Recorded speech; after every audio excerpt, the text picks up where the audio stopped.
Salut à tous ces petits loups, c'est Métos de la chaîne Métos 3. J'espère que vous allez bien. Aujourd'hui, vidéo exceptionnelle sur une toute nouvelle construction de maquette qui est cette fois sur l'ISS.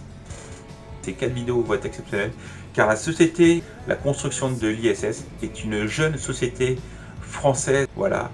Donc cette société s'appelle Altaïs. Voilà.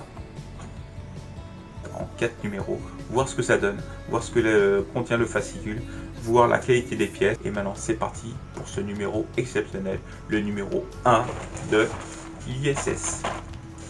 C'est parti, go! Donc vous avez déjà dans le numéro 1, vous avez ça, donc ça représente en fin de compte les 4 numéros qu'il y aura dans cette phase test. Donc ce que nous pouvons voir, c'est vraiment ce que ça va donner au final. Sur une échelle de 1/110e, la maquette fera 108 cm de long et 73 cm de large. Donc ça va être vraiment magnifique. Donc les pièces, il y aura des pièces en ABS et en PVC. Donc voilà. Donc après vous avez un autre fascicule donc avec le numéro 2 et le numéro 3. Et aussi ce que vous pourrez avoir en cadeau avec les envois. Donc dans le 3e envoi vous aurez une casquette, dans le 6e envoi vous aurez la gourde et dans le 10e envoi vous aurez le hoodie logué du symbole de la NASA. Donc là nous avons le fascicule. Donc dans le fascicule nous avons des reportages sur ce qui se passe entre Apollo, ce qui se passe depuis Apollo jusqu'à l'ISS. Donc là vraiment ce sont vraiment des reportages historiques, c'est super intéressant. Vous voyez les photos d'époque, les photos sont super intéressantes, vraiment d'époque. Ça détaille vraiment bien ce qui s'est passé au moment de la conquête de l'espace. Regardez la photo de Reagan, vous avez vraiment tout, c'est super intéressant. Là vous avez carrément le croquis de Zarya ou la naissance de l'ISS.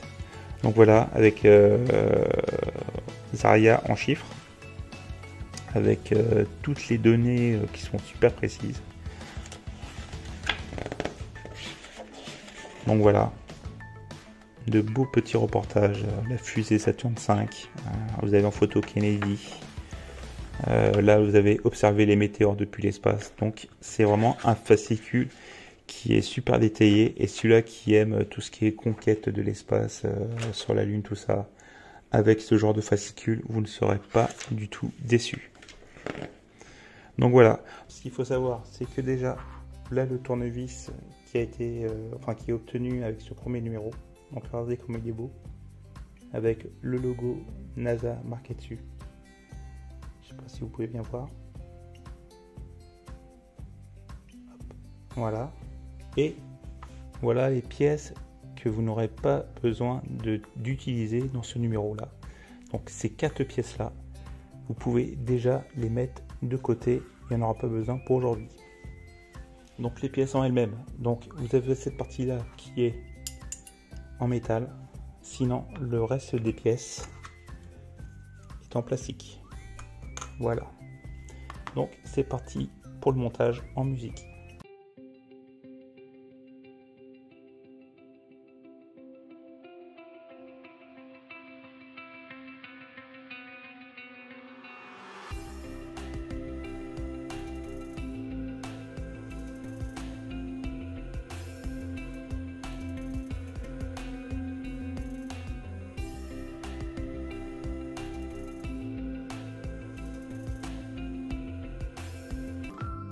Le fascicule numéro 2. Donc dans le fascicule numéro 2, nous avons un reportage sur l'Union fait la force. Donc c'est la Station spatiale internationale est actuellement la plus grande construction humaine dans l'espace. Voilà. Précise le poids, quand est-ce qu'elle a été placée en orbite. Donc voilà. Donc un joli timbre. Donc en fin de compte, ça nous apprend qu'en fin de compte, il y a une très bonne coopération internationale Il y a beau y avoir des fois des rancœurs, des petites guéguerres, et bien, elle est bien là pour le monde de la recherche scientifique, pour le monde scientifique. Et bien, il y a une belle coopération qui se fait. Donc là, vous voyez le drapeau russe et le drapeau français.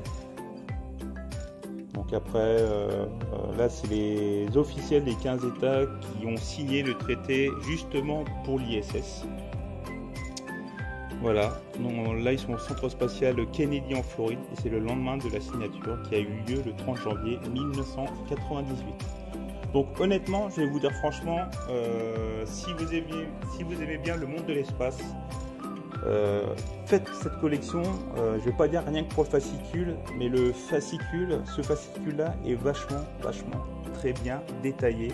Il y a plein de photos, il y a plein d'images comme ça, des sigles et tout ça.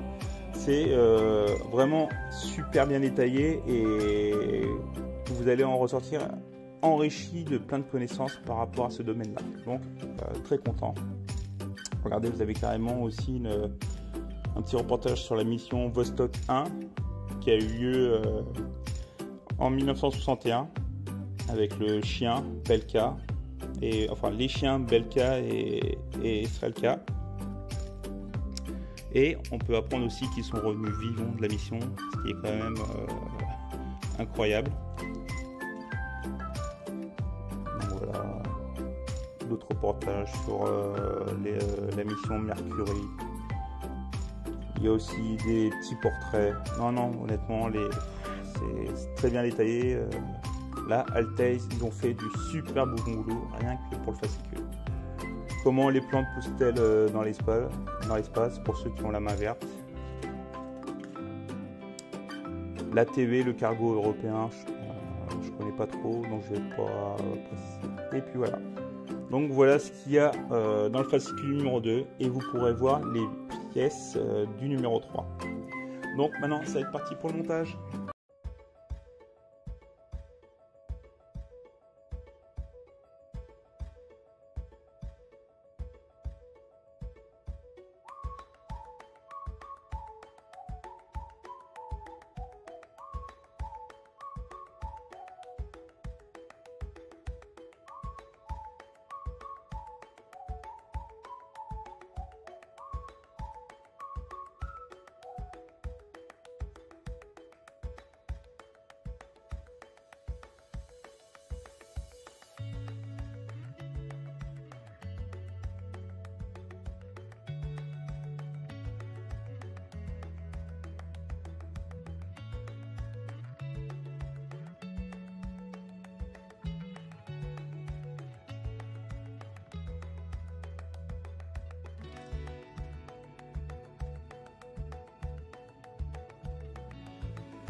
Donc c'est parti pour le montage de ce troisième numéro test de l'ISS de chez Altaïs. Donc voilà ce qu'il y a dans le fascicule. Donc premier article, c'est sur la navette spatiale au service de l'ISS. Donc je découvre comme vous. Donc en fin de compte, il explique que la navette spatiale américaine est le lanceur indissociable du programme Station Spatiale Internationale.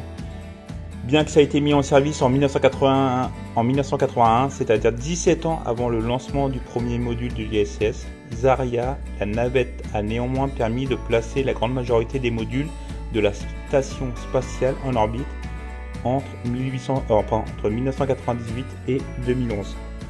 Donc là, vous pouvez voir en photo le président américain Richard Nixon qui tient une maquette de cette fameuse navette spatiale aux côtés de l'administrateur de la NASA, James Fletcher, et ça se passait le 5 janvier 1972. Donc après, il y a le lancement de Columbia le 12 avril 1981. Ça c'est quand même, je le dis à chaque fois, je suis chiant à chaque fois de dire ça, mais c'est quand même de super belles photos, et rien que pour le fascicule, ça vaut le coup de faire la collection. Donc après, vous avez encore la navette. Donc la cérémonie célébrant le retour de la dernière navette spatiale américaine, l'Atlantis, le 21 juillet 2011. Donc là, vous pouvez voir encore James Fletcher. Donc après, vous avez le STS-88 Endeavour Part pour l'ISS. Donc là, ça explique que la STS-88 est la première mission de la navette spatiale américaine à destination de la Station spatiale internationale. Et cette fameuse navette, il y a à son bord 6 astronautes qui s'envolent du Centre spatial Kennedy en 1998. Grâce à cette mission, le deuxième module de l'ISS, l'Unity, est connecté au module Zarya et l'ISS prend enfin forme. Donc là, vous avez les sorties spatiales. Le module Unity. Donc là, ils expliquent que l'Endeavour atterrit au Centre spatial Kennedy en 1998 après une mission de 11 jours, 19 heures et 18 minutes. Donc là, on vous montre en photo les panneaux solaires de l'ISS. Et là, la sonde New Horizon. Donc c'est une sonde américaine lancée en 2006 qui a pour objectif d'étudier le plus lointain des corps massifs connus de notre système solaire, Pluton, qui est considéré comme une planète jusqu'en août 2006 avant d'être déclassé au rang de planète naine. Donc Pluton était avant 2015 le dernier gros objet de notre système planétaire à ne pas avoir été visité par une sonde spatiale. Donc là, Pluton, prise en photo par New Horizon. Donc après encore des petits articles sur Pluton. Donc là, le sommeil des astronautes à la loupe. Donc là, c'est German Titov qui est le premier cosmonaute à avoir dormi dans l'espace lors de la mission Vostok 2 en 1961. Et donc je pense qu'ils ont décortiqué le cycle de sommeil des astronautes quand ils dormaient dans l'espace, voir comment ils réagissaient. Donc voilà, et comment dorment les astronautes à bord de l'ISS. Ça vous explique de quelle façon ils dorment, enfin quel est le matériel qu'ils ont pour dormir au niveau couchage. Et là un article sur Claudie Aigneret, la première femme européenne à bord de l'ISS. Donc voilà. Et pour finir, les pièces du numéro 4. Donc maintenant, c'est parti pour le montage.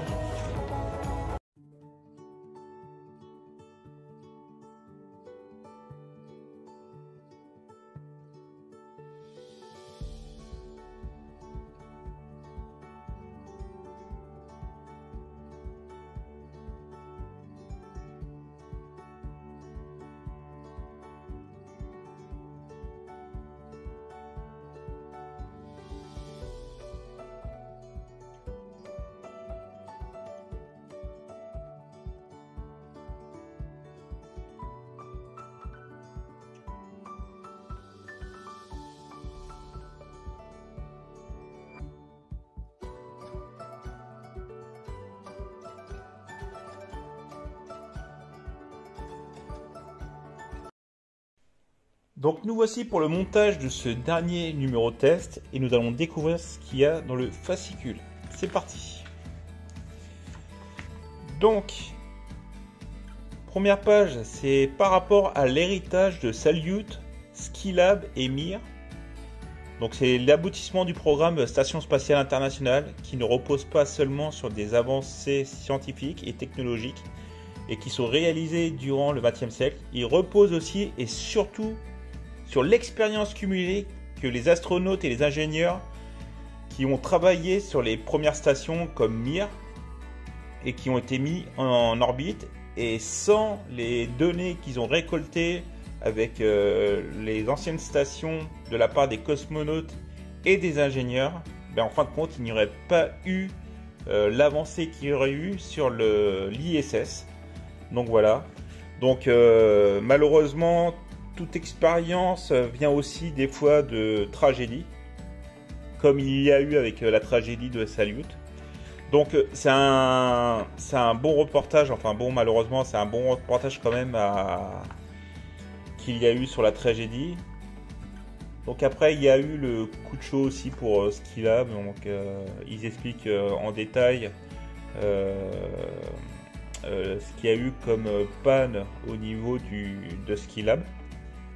Donc après, il y a aussi le module Mir.